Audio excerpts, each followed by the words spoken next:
Hey there guys, Mr. Ryan just stopping by here to share another video lesson with you. Today we will be reviewing personality. So personality belongs to Unit 7 and it is a component of the chapter that we didn't get to really cover in class before we left. But it's actually very quite simple to understand. So today I wanted to take the time to actually review this part of our course. So let's go ahead and dive right into it. Remember, next week you do have mock exams as well. So keep that in mind. I will be, or actually I've already posted this schedule, but I will tag you guys on it so that way you can see it again and you can get familiar with the schedule for next week. But a very, very good work this week. You guys did amazing.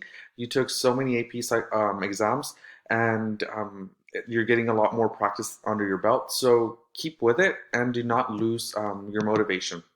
But let's go ahead and just talk about personality. So, wait, let me try to see if I can make it bigger. There we go. All right, I don't think that's gonna work because my picture is gonna cover that stuff. So I'm gonna put it up here.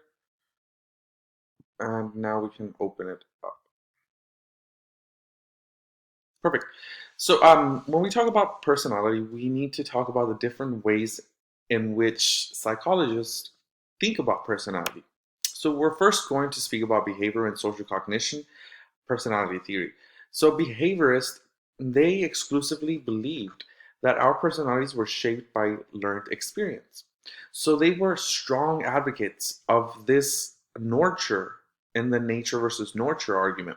So people like John Locke believed that we were essentially blank slates and that we were shaped by our environment and prior learning. So for example, a child with a strict parent or strict parents could develop a follower or rule-obeying personality rather than an independent one. While a strict upbringing certainly does impact our behavior, it does not exclusively dictate our trait characteristics, so temperament or interests, things of that nature. So behaviors just simply think about personality being brought to us or we acquire it through learning and through building on our blank slates. So the social cognition personality theory, on the other hand, they objected and they were first brought forward by early observational and cognitive psychologists in the 60s. So people like Carl Rogers, Abraham Maslow, they developed this thing, and Albert Bandura, they developed it and called it social cognition or the school of social cognition within psychology. And researchers asserted that personality was actually an interaction of the environment, cognition, and personal genetic factors. So, social cognitive theory of personality says that we or personality is shaped by the environment, cognition, and personal genetic factors. So, all these three components work together to create your personality. Such cognition theorists believe that these three factors interact to produce one's preferences and behavior. This interaction of environment, traits, and cognition is known as reciprocal determinism. So, reciprocal determinism is just the same thing that we talked about. It's the environment, cognition, and genetic factors that work together to create personality. So, remember, behaviorists think that we acquire it through learning, through building on a blank slate. And social cognitive theory of personality dictates that we actually acquire personality through the interaction of cognition, environment, and personal genetic factors. Awesome. So let's continue. When we talk about social cognition, right, let's talk about an example. So, for example, let's take one decision and enthusiasm to participate in a rock climbing activity to demonstrate how Bandura and other cognitive psychologists believe. So, genes is the self-confidence and natural adventurousness that we have that impact our decisions to participate. The environment is who we go with, the location of the climb, etc. So peer pressure, presence of friends, and professional guide is easier to kind of push you to do something that you normally wouldn't. So cognition are the thoughts and feelings about risky activities. So our own thoughts can affect if we are willing to participate or not. Are we willing to risk injury or not? So all of these three components are what they say builds as a reciprocal determinism and creates your personality. So while this was certainly a closer model to how our personality works and how it impacts our behavior. One noteworthy criticism against Bandura and the others is that social cognition focuses way too much on the situation and not enough on the inheritable genetic traits. So, even though it does have some great ideas, this theory within the reciprocal determinism and how these three components work together to create personality, they do, but it's more about the situation because if we take off the cognition or being with people that we our peers, right, then we necessarily wouldn't perhaps engage on those activities. So the situation is key to this type of personality, not necessarily everyday life. So now, the humanist personality theory. The humanists are psychologists who believe that there's one or that one's primary psychological drive is the acquisition or meeting of hierarchical needs. Remember, once physiological needs and safety concerns are secured, one can actually realize true meaning and happiness and establishing meaningful relationships, improving oneself and one's perspective, and finally, emanating their self confidence and competence to help the greater world. So remember, the humanist personality theory or just the humanist perspective uh, is all about the person, the self, and striving to become the best version of yourself. So at or near the high point of the needs of hierarchy, where one helped their community and great world, is need to concept called self-actualization. So remember, we talked about this. A lot of people do not get to self-actualize. After securing our basic needs for survival, one would need to take two steps to achieve self-actualization. First, one would need to accept of who one truly is without fear of opinions of others. This would require an inner circle of friends and family that could be genuine and be accepted by. And secondly, one would focus on enhancing our own existence and realizing our potential through self-improvement, creativity, and problem solving. Now, all self-efficacy is the belief in one's ability to succeed in specific situations or accomplish a task. So the self-efficacy can relate to how you feel about your AP exams that are coming up. How efficient are you? Do you feel a lot of self-efficacy or not so much? Awesome. So now let's talk about the person-centered perspective. The person-centered perspective says that um, it's just a therapeutic technique that's centered around a patient and their own self-assessment. So the person-centered perspective derives from humanistic perspective. So it's used more. Let me tell you a little bit more. It's the purpose of the person-centered perspective was not for the therapist to guide or lead the discussion, but rather to let the patient guide the conversation and self-assess their own weakness, problems, strengths, and solutions. So the person-centered perspective or approach is actually used heavily in counseling, and the person-centered perspective is said to be one of the ones that allows the individual to make their own decisions and come about their own judgments. So this process boosted the confidence of patients because they were able to discuss themselves, their anxieties, their weaknesses without fear of being judged, as well as coming on their own conclusions.